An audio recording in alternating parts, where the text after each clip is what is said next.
Dana White and Cyborg, them two ain't gonna never become. Let me see. Yeah, them two they ain't gonna never become friends, huh? No, no. And like it's crazy because this thing stems, at least for me that I remember, Dana White and Cyborg going at it, stems all the way back from Ronda Rousey. Yeah. Because back then they was now in the, cause this is a lot. Cause I think in the last interview you seen it, that she called said that Dana White is bullying her.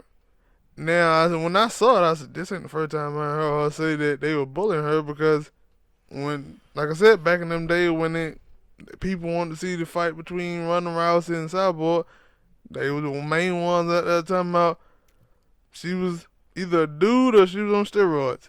Yeah.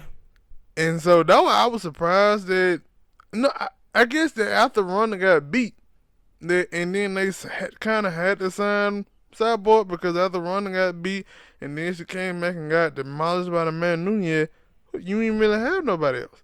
And you know, like the UFC be trying to create stars. They had a star in Ronda. She did her job, but then she got beat, and then she got beat bad. So you got to bring in another star. People want to see Cyborg, and I thought that they relationship would have been better, but it didn't seem it from what we seen these past couple of months or so. It ain't. But you know, for me, I'm a huge Cris Cyborg fan, but I disagree with her on Dana White here because the thing I like about Dana White is he's consistent, and Dana White always want what's best for the fans. He always want the best fighters to fight the best fighters. Now, if you look at the way Cris Cyborg lost that fight, and you look at her persona before she lost that fight, she was known as the baddest woman in the world. You go out and get washed the way you got washed in that fight with Emmanuel Nunez. Everybody expect for your next fight to be against Emmanuel Nunez. You look and say, okay, I made some mistakes, and now I'm coming back to the table to fight her. You fought so hard. She fought so hard to get in the UFC. You can't take a butt whipping and then start talking about, I'm going to see what my other options are. What do you mean your other options? The UFC is the biggest ultimate fighting organization in the world. They don't pay like that, but yeah. They pay more than them other people pay. That ain't what they was saying. But she's there, but she still fought to get there. She Yeah, fought to get there. And you can't now take a butt whipping and then start talking about what are your other options. It does make it seem like you scared. No, but yeah, cause I know that she was like after she had lost. Now I didn't watch the post fight thing, but she was like, after she lost, she said immediately, I want that rematch, and they didn't give it to her, and they were like they were trying to sign up to another contract. Now that's the thing, like, of course, why would you not want to like? Cause you know you had to sign a contract, so I don't get that part. Why would Dana White want to your last fight on the contract, right? Why would Dana White want to let you fight the champ, and then if you win the fight, your contract expires and you got the title? Why would he want to do that? See, I seen something on there, and he was saying that even if that did happen, it wouldn't be like she would take the belt with her. But no, but see, the reason why Dana White wouldn't do that because it give her all the leverage now in negotiations. If she's the champion, and now her contract have expired, Dana White gonna be forced to give her a whole bunch of money to try to end the holdout to get her back in there. But if you say, you know what, sign a new contract and then you fight Amanda Nunez, the UFC will have the leverage. It will be an equal negotiation. But if she wins the title in her last fight and then have to sign a contract, it put the UFC at a weaker position because they going to have to, she can go out and say, well, I want this amount of money, and if not, I'm going to still have the title, and then Dana White going to have to script her of the title and then put it up. He don't want to put his company in that situation. What he want is a smooth transition. That's why she's supposed to sign the contract, then fight Amanda Nunes. You don't fight Amanda Nunes and then you can win the title and then come out talking about, oh, now we need to negotiate a contract after I've won the title, after my contract expired. That would just be dumb business on Dana White part. Now, I disagree with at least for me, with the notion that Dana White does what's best for the fan. Because sometimes I have, like, at least recently, I have seen other fighters call out other fighters.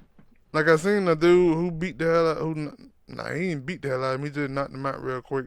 Ben Askren, that dude there, he called out Conor McGregor, and it seemed like everybody called out Conor McGregor for one, and he was like, well, that fight there ain't gonna happen. But at this, he's saying that it ain't gonna happen because he doesn't know what the hell Conor McGregor is gonna do.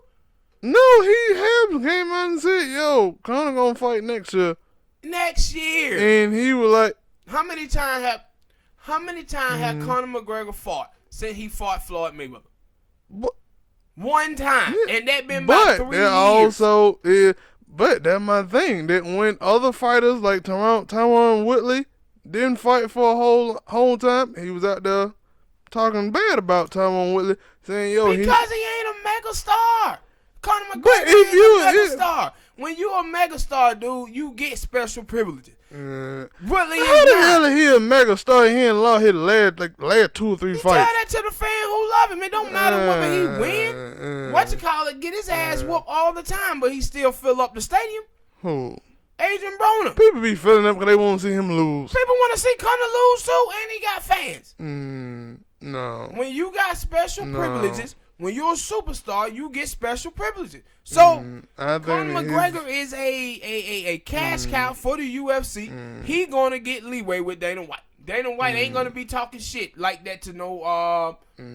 Now he talks shit about, and then tell me something about Conor McGregor.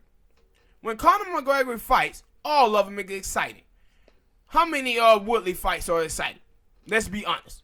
I give you that. Yeah, I give you that. But it's other fighters I done seen him do that too, and they have exciting fights. That's what I'm saying. But I'm asking you, what is the star power like? Yeah. The biggest star in the UFC is Conor McGregor. Yeah, and he got to be there and be on fights. No, he don't. I don't want to see him talking all the time about who he gonna fight, and then he goes out there and loses. I don't see that as a star. That's you. A lot of people don't see him as a star. People see him as a superstar. They show you that he's the biggest star in the UFC by those pay-per-view buys. It don't matter what people on the outside think. It matter about the people who are buying the fights. That's what Dana is going by. He's saying, yo, this dude, when he fights over here, we sell a bunch of pay-per-view tickets, and the arena is filled. I thought in order for you to be a star, you have to win. Like we talk, you don't. When you look at Floyd, we talk about Floyd Mayweather being a superstar. For one, he ain't never lost. But Floyd is not a superstar because he wins. Floyd is a superstar because he picked fights really well. What Floyd Mayweather always did was use the Mexican fan base. But also, he got that allure that, yo, he's unbeaten. He wins. No. Yeah, no, that's not what I see. A lot of people who always talk about Floyd. Floyd was unbeaten in the early 2000s. Floyd's first pay-per-view fight was in 2006 against Arturo Gatti. He used Arturo Gatti fan base to produce him into a pay-per-view megastar. After that, he fought hardly no white fighters, no black fighters. The only white fighter he fought in that time frame was Ricky Hatton, and the black fighter who he fought was what the dude's name is? He can't fight. Andre Berto. All the other fighters who he fought was Mexican, and he either fought those people on Cinco de Mayo or Latino Independence Day in September. Floyd moosed off the Mexican fan base his whole career. Floyd, it didn't look at what you call it. You say Andre Ward. Look at Andre Ward. Andre Ward fought all the best fighters in his division. Hardly ever had pay-per-view fights. Hardly ever sold out mega arenas. It didn't matter that he won all his fights. He still wasn't a star.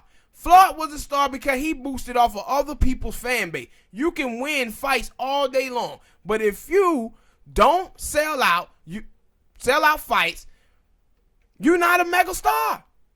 You're just not. And Andre Ward, you seen him beat up everybody that they put him in the ring with, and he never got that type of success. Now you see someone like Conor McGregor, who you watch, and you see him losing these fights, but he is a trash talker, great on the microphone, and his fights is exciting. It don't matter whether he get his ass kicked or he win the fight. People still gonna look at him as a megastar.